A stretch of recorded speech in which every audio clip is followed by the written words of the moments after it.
O Supremo Tribunal Federal parece que conseguiu finalmente se libertar daquilo que pode ter sido o seu maior verdugo ao longo de toda a sua história republicana e até imperial.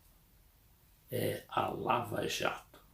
A Lava Jato que conseguiu fazer uma varrida na política brasileira sob o manto do combate à corrupção, enquanto se engolfava em mercado de delações e, por último, no assalto à Petrobras de 2,5 bilhões de reais para fazer a sua fundação, uma fundação que, segundo o ministro Gilmar Mendes do Supremo, era um tipo de fachada para fazer um novo partido político brasileiro.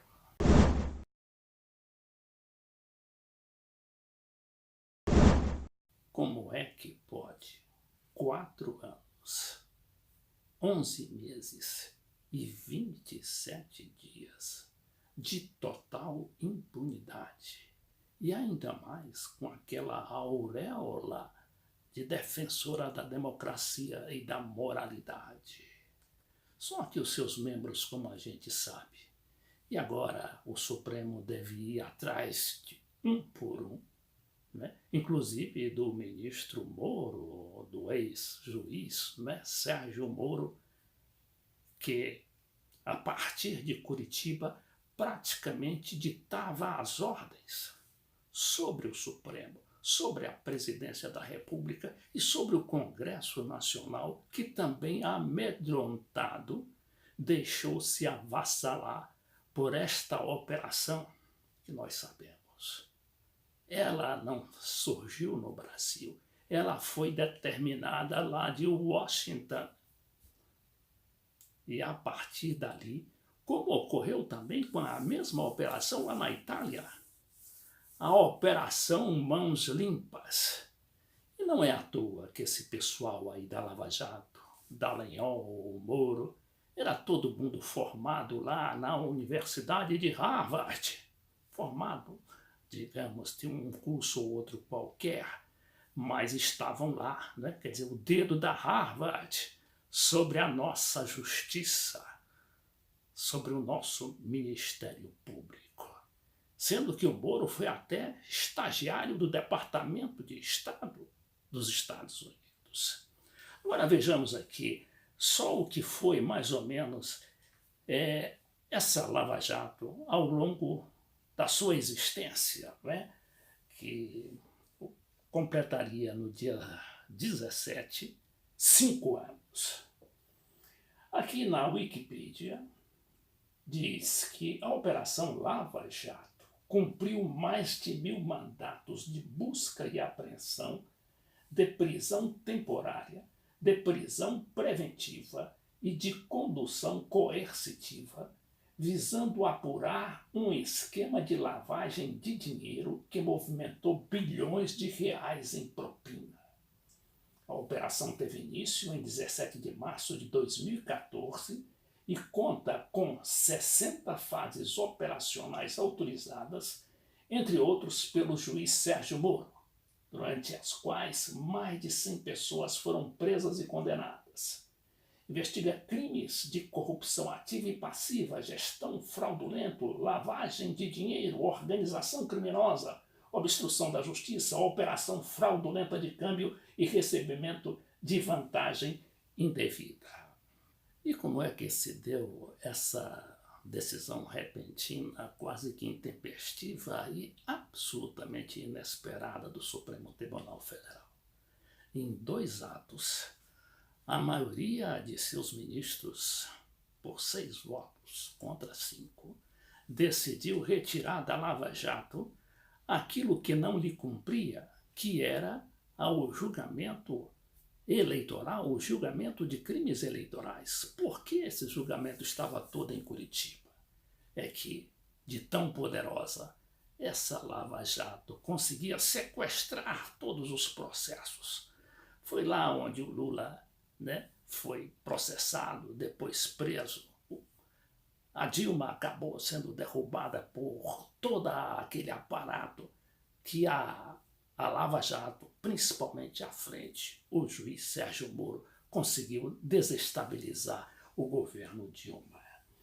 Então, o que aconteceu? Houve essa decisão, não é, de retirar da Lava Jato o julgamento, o processo sobre os políticos envolvidos. Dizem que aí são 151 políticos. E esses políticos serão agora novamente, como eram julgados e deverão continuar a ser julgados pela Justiça Eleitoral. Mas logo depois dessa decisão, o ministro presidente do Supremo, o Dias Toffoli, decide abrir nesta quinta-feira um inquérito para apurar ofensas consideradas criminosas à Corte e seus integrantes. Entre os alvos estão procuradores da Lava Jato, que postaram vídeos na internet conclamando a população a tomar partido no julgamento de hoje, como Deltan Dallagnol. Outro investigado será Diogo Castor, outro procurador que publicou um artigo dizendo que o tribunal, ou seja, o Supremo, preparava um golpe contra a Lava Jato. No que, aliás, não estava enganado, estava sabendo muito das coisas, mas e que acabou se cumprindo, que foi realmente um golpe que eu diria de libertação da Lava Jato. Agora, a reação mais significativa a estas decisões do Supremo Tribunal Federal contra a Lava Jato não partiu do mundo político, partiu justamente do nosso presidente autoproclamado. Lá na Venezuela, os Estados Unidos não indicaram um presidente autoproclamado, o presidente interino, o Juan Guaidó, que está lá fazendo a maior subversão e sublevação contra o governo.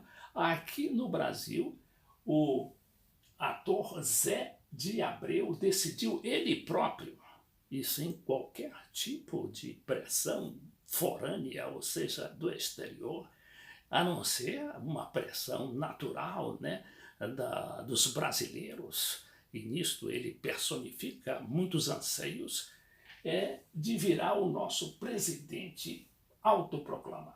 Então, Zé de Abreu faz, entre aspas, Dallagnol na cadeia, fecha aspas, virar o tema mais comentado do Brasil. O ator Zé de Abreu, como diz aqui o blog Brasil 247, outro combativo, outro órgão da nossa imprensa muito combativo e que também contribuiu para essa desmoralização da Lava Jato, diz: presidente autoproclamado do Brasil demonstrou nesta noite a força simbólica de seu governo paralelo ao fazer com que a hashtag Dallagnol na cadeia se tornasse o tema mais comentado do país nas redes sociais. Agora uma aspas do Zé de Abreu, o nosso presidente interino. Não existe a Lava Jato. É apenas o nome de uma força-tarefa. Queriam institucionalizar uma excrescência jurídica com 2,5 bilhões de reais de dinheiro público, postou o presidente. Hoje, Gilmar Mendes, ministro do Supremo, afirmou que Dallagnol tentou montar um fundo eleitoral com 2,5 bilhões da Petrobras.